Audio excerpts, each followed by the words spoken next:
사도신경으로 우리의 신앙을 주님 앞에 고백드립니다. 나는 전능하신 아버지 하나님 천지의 창조주를 믿습니다. 나는 그의 유일하신 아들 우리 주 예수 그리스도를 믿습니다. 그는 성령으로 잉태되어 동정녀 마리아에게서 나시고 본디오 빌라도에게 고난을 받아 십자가에 못 박혀 죽으시고 장사된 지 사흘 만에 죽은 자 가운데서 다시 살아나셨으며 하늘에 오르셔 전능하신 아버지 하나님 우편에 앉아 계시다가 거기로부터 살아있는 자와 죽은 자를 심판하러 오십니다. 나는 성령을 믿으며 거룩한 공교회와 성도의 교제와 죄를 용서하는 것과 몸의 부활과 영생을 믿습니다. 아멘. 찬송가 463장입니다. 463장.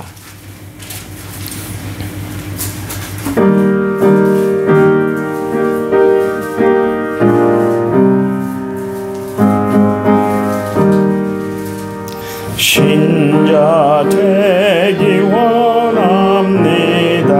진심으로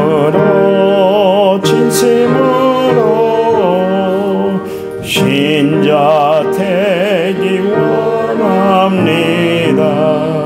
진심으로 신자 되기 원합니다. 진심으로 사랑하기 원합니다. 진심으로 사랑하기 원합니다.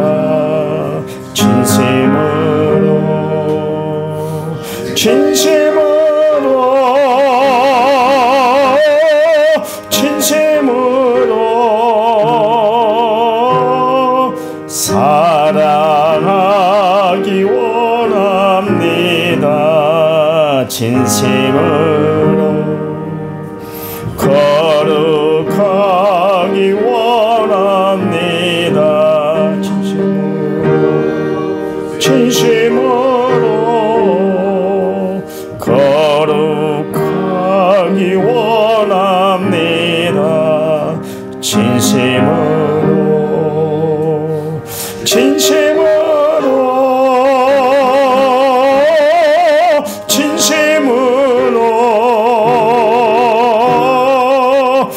거룩하기 원합니다. 진심으로 예수 닮기 원합니다. 진심으로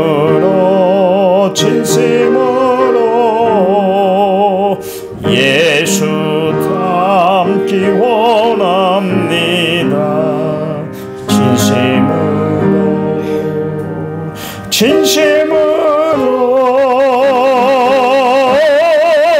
진심으로 예수 닮기 원합니다.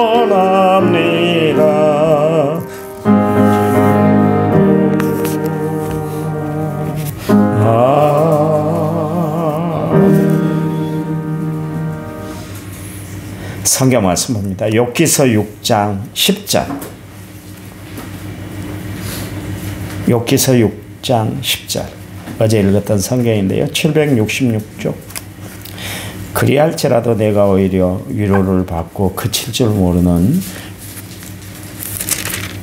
고통 가운데서도 기뻐하는 것은 내가 거룩하신 이의 말씀을 거역하지 아니하였음이라. 아멘. 찬양 부릅니다. 프린트로 나눠준 거 위로하여라.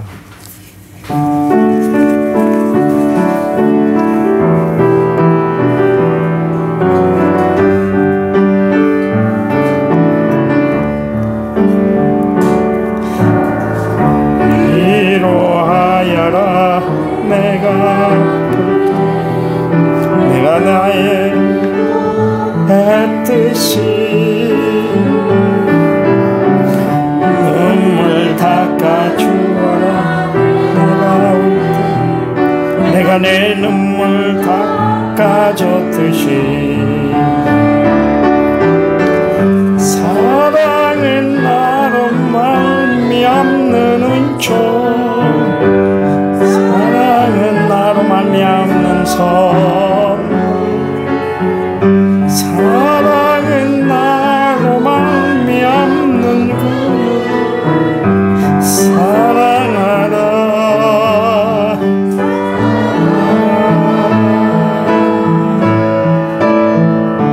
위로하여라. 내가 너를 위로했듯이 눈물 닦아주어라. 내가 내 눈물 닦아줬듯이. 아멘. 1차문제 6790번째 제가 하나님 앞에 드렸습니다. 어제 문상을 갔는데요. 나올 때 그 부인이 그러더라고요. 목사님이 오셔서 교인들이 와주셔서 너무 위로가 돼요. 그러더라고요. 고맙습니다. 우리 인간이 가지고 있는 것 중에 하나가 뭐냐면 감정이에요. 감정. 감정이 없는 사람이 없죠. 우리는 희노애락의 그 감정을 가지고 살아가고 있습니다. 각자가 이제 표현하는 표현력의 차이는 있겠지만 감정을 다 표출하고 이렇게 살아가고 있잖아요. 그래서 옛말에 그런 이야기 있잖아요. 지렁이도 밟으면 꿈틀거린다. 그런 이야기가 있는 것처럼 누구도 인간은 이제 감정을 가지고 있기 때문에 그게 다 표현이고 발산이 되는 것이죠. 하나님은 우리의 감정 표현하는 것까지를 막질 않으셨어요. 우리가 바울에 대해서 이야기를 하잖아요. 바울이 뭐라 그랬습니까? 고린도전서 13장 13절에서 믿음, 소망, 사랑 이 세 가지는 항상 있지만 그 중에 제일은 사랑이에요. 로마서 5장 8절 말씀에 우리가 아직 죄인 됐을 때 그리스도께서 우리를 위하여 죽으심으로 하나님께 대해서 우리에 대한 자기의 사랑을 확증하셨다. 그리스도의 사랑으로 충만했던 바울이었는데 불구하고 그도 주의 일을 하면서 크게 싸울 때도 있었어요. 또 교인들을 생각할 때 막 눈물이 앞을 가려서 어찌할 바를 모를 때가 있었고요. 그런가 하면 기뻐하고 즐거워할 때도 있었고 또 염려가 마음에 꽉 짜들 때도 있었다. 그런 이야기입니다. 바울이 신앙이 좋으니까 그런 감정들은 없어야 될 텐데 하나님은 그 믿음 좋은 바울에게도 그 감정을 삭제하진 않았다. 그런 이야기입니다. 우리는 보통 이제 신앙생활하면 내 감정도 다 없애버리고 그렇게 살아가는 것이다. 그렇게 생각하는데 그렇지 않습니다. 어떻게 보면 하나님은 내 감정 표현을 통해서 오히려 하나님의 영광을 더 드러내게 해주세요. 여러분 찬양 부를 때 그냥 앞에서 리더하는 사람이 다 정자세로 막 찬양만 하면 얼마나 경직스럽습니까? 그렇잖아요. 하나님이 너무나 좋으니까 막 두 손을 들고 막 찬양을 하고 막 박수를 치면서 찬양하고 웃으면서 찬양하고 그럴 때 얼마나 더 은혜가 됩니까? 감정을 그렇게 잘 사용하면 오히려 하나님의 은혜의 도구로 사용할 수가 있는 것이죠. 그런데 문제는 감정이 신앙보다 앞서서는 안 된다. 그런 이야기입니다. 우리 신앙생활도 그렇습니다. 감정에 치우쳐서 신앙생활하는 사람들 종종 봐요. 뜨거울 때는 한없이 뜨거운데 차가울 때는 또 왜 이렇게 차가운지 감정 기복이 심한 사람들이 있는데 감정은 그렇게 표현하는 것이 아니라 하나님 앞에 믿음으로 표현이 돼야 진정한 감정이 된다. 그런 이야기입니다. 그런데 중요한 건 뭐냐면 그 감정이 나에게만 있는 것이 아니라 상대방에도 있다는 것을 우리는 분명히 알아야 되거든요. 근데 그것을 모르고 살아갈 때가 있어요. 그래서 성경에도 로마서 11장 25절 말씀에서 우는 자들과 함께 울고 웃는 자들과 함께 웃어라. 감정 표현을 서로 잘하고 살아라. 그런 이야기겠죠. 그러니까 우리가 내 감정만 있는 것이 아니라 남의 감정도 있다는 것을 알아 서로 배려해야 할 줄 알아야 돼요. 그리고 남을 위하는 마음을 가지고 살아가는 것도 참 참 중요하다 그런 이야기입니다. 왜냐하면 내 감정만 중요한 것이 아니라 상대방의 감정도 중요하기 때문에 그렇습니다. 어떤 분이 그러시더라고요. 평소에 아버지가 막 술을 너무 많이 먹으니까 한참 학창 시절에 얼마나 반항심이 많았겠어요. 우리 아빠는 매번 술만 저렇게 드시고 온다고 고래고래 막 소리를 지르고 막 그러니까 가정에 본도 안 되고 그런 아버지를 볼 때마다 얼마나 실망이 컸겠어요. 근데 나중에 알고 봤더니 인공 때 그 아버지가 끌려가가지고 막 모진고초를 다 당했대요.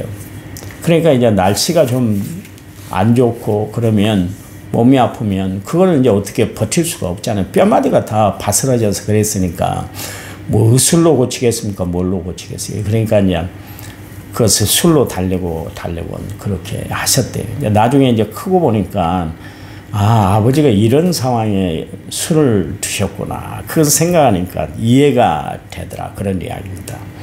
우리가 이해를 하지 못하고 감정에 치우쳐서 살면 그 사람에 대해서 편견에 사로잡힐 때가 있어요. 그렇잖아요. 교회 안에도 교회만 오면 막 시끄럽게 하고 막 문제를 일으키고 다툼을 일으키는 그런 교인들이 있잖아요. 그러면은 왜 저래 신앙생활을 한다면서 직분이 있으면서도 왜 저렇게 자기 감정을 추스리지 못하고 저렇게 살까? 우리가 그렇게 비판하며 판단할 때가 참 많이 있잖아요. 근데 그 사람의 상황, 그 사람이 살아온 그 인생사를 다 살펴보면 고개가 끄덕거려져요. 저래서 그랬구나. 그래서 교회 와서라도 자기 마음을 좀 표현하고 살고 싶어서 저러구나. 우리가 좀 이해해야 되겠다. 그러면 이해가 되는 것이거든. 여러분 이해하려고 막 애쓰고 힘써야지. 이해 못해.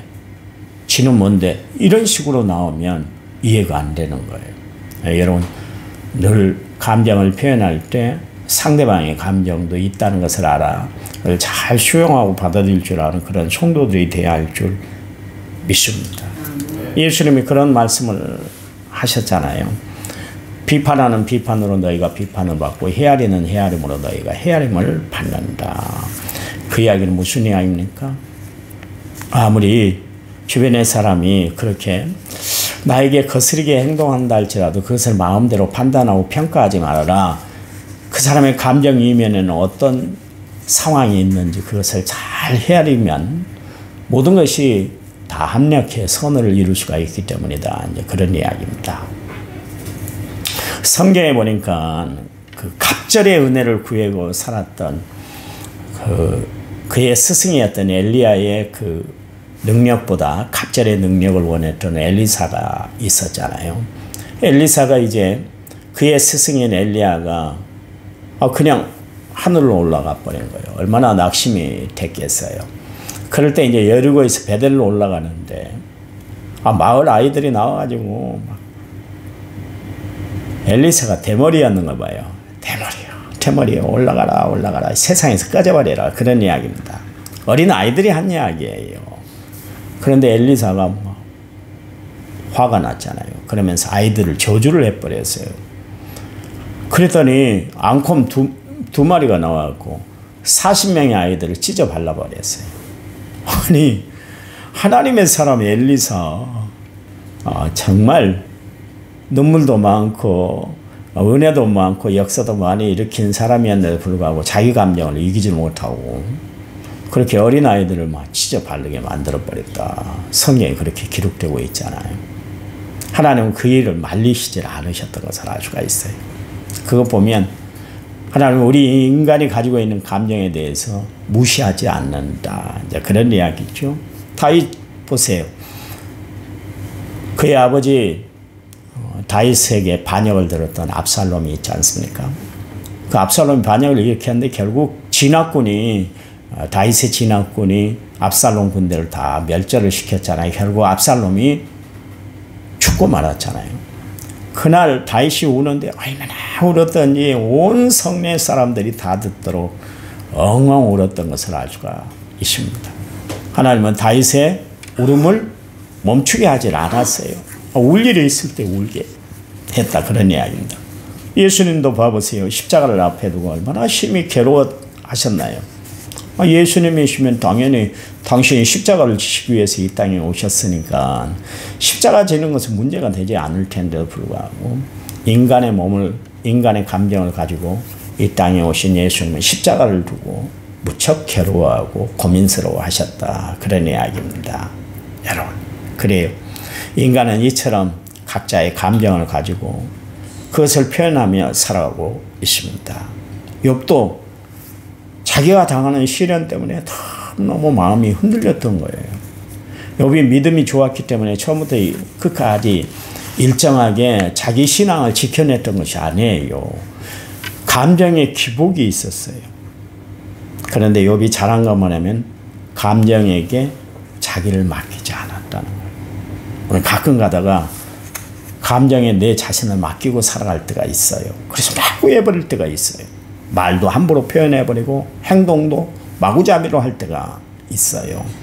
그러나 예수 믿는 우리에게는 무엇이 있어요? 우리 안에 누가 계셔요? 성령님이 계세요. 성령님의 은사 중에 하나가 뭐예요? 절제의 은사가 있잖아요. 표현하는 것도 절제할 줄 알고 나타내는 것도 절제할 줄 알고 살아가는 것도 참 중요하다. 그런 이야기입니다. 오늘 욥이 가장 인생이 어려울 때 주변에 친구들이 찾아와가지고 욥을 막 자꾸 힘들게 할 때 그때 욥이 오늘 표현한 내용이 거기에요. 그러니까 지금 자신이 당하고 있는 고난 저울로 딱 달아볼 것 같으면 꼭 전체 모래를, 바다에 있는 모래를 다 모아놓은 것처럼 내 마음이 너무 무거워. 그런 이야기를 엘리바스 그 친구들에게, 세 명의 친구들에게 했습니다. 그러니 욥이 자기 자신을 바라볼 때 얼마나 처량했겠어요. 그렇잖아요. 그때 그가 고백을 합니다. 이 이야기를 했습니다. 비록 하나님이 나에게 어려움을 주셨지만 그러할지라도 나에게는 하나님의 위로와 하나님이 내려주시는 기쁨이 있어. 그랬어요. 어떻게 그 엄청난 상황 속에서도 욥이 자신의 감정을 이겨내고 자신의 그 어려움들을 다 감당하고 버텨낼 수 있었을까? 중요한 것은 하나가 있습니다. 그게 뭐냐면 하나님의 말씀을 거역하지 않았기 때문이다. 내가 웃을 수 있는 것, 이 상황, 정말 인간으로서 버틸 수 없는 이 어려운 상황 속에서 내가 버틸 수 있었던 것, 견딜 수 있었던 것, 오히려 내가 즐거워할 수 있었던 것이 뭐냐면 하나님의 말씀이 나에게 있었기 때문이다. 내가 하나님의 말씀을 거역하지 않았기 때문이다. 사람들은요, 대부분 어려움을 닥치면, 시련이 닥치면, 고민거리가 생기면 제일 먼저 하나님 말씀을 무시해요. 하나님을 밀어내기 시작합니다. 하나님이 살아계시다면 나에게 이런 일이 있을 수 있을까? 진짜 내 속에 하나님이 함께 하시는 거야? 하나님의 말씀은 사실이야? 그러면서 하나님을 거역하기 시작하잖아요. 이게 제일 먼저 오는 반항적인 현상이에요. 그런데 욥은 그 어려운 상황, 그 어려운 지경에서도 나는 하나님의 말씀을 거역하지 않았어. 나는 끝까지 하나님의 말씀을 붙들었어. 욥이 버틸 수 있었던 힘, 근원은 뭡니까? 하나님이었다. 말씀이었다. 그런 이야기입니다. 왜 우리가 말씀 듣기를 사모하고 말씀 듣기를 좋아하고 말씀을 묵상하며 살아야 될까요? 그 말씀 결국 나에게 가장 어려운 위기 때 그 고난을 이기고 고민을 극복할 수 있게 하는 힘, 원동력이 되기 때문에 그렇습니다. 여러분, 그래요. 욥은 끝까지 하나님의 말씀을 붙들었습니다. 그래서 욥기서 42장이 있게 된 거예요. 여러분, 끝까지 견디는 자가 이기는 자라, 승리하는 자라 그랬잖아요. 어떻게 견뎌요? 하나님의 말씀으로 견뎌내는 자들이 승리하는 줄 믿으시기 바랍니다. 오늘 하루 살아갈 때 하나님이 주신 이 말씀으로 어떤 고민, 어떤 고난, 어떤 시련 다 이겨낼 줄 아는 성도들이 되시기를 간절한 마음으로 부탁을 드립니다. 하나님 감사합니다. 저희들에게 공유한 은혜와 사랑을 베풀어 주시니 감사합니다. 오늘 하루 살아갈 때 하나님의 말씀 붙들고 승리하는 축복된 하루가 되도록 하나님이 역사해 주시옵소서. 이제는 길이요 진리요 생명 되신 우리 주 예수 그리스도의 은혜와 하나님 아버지의 지극하신 사랑과 성령님 위로교통은혜 충만한 역사가 오늘 말씀을 받고 하루를 살아가는 모든 성도들을 위해 이제부터 영원토록 함께 하시기를 간절히 축원하옵나이다. 아멘. 아멘. 합심해서 기도합니다.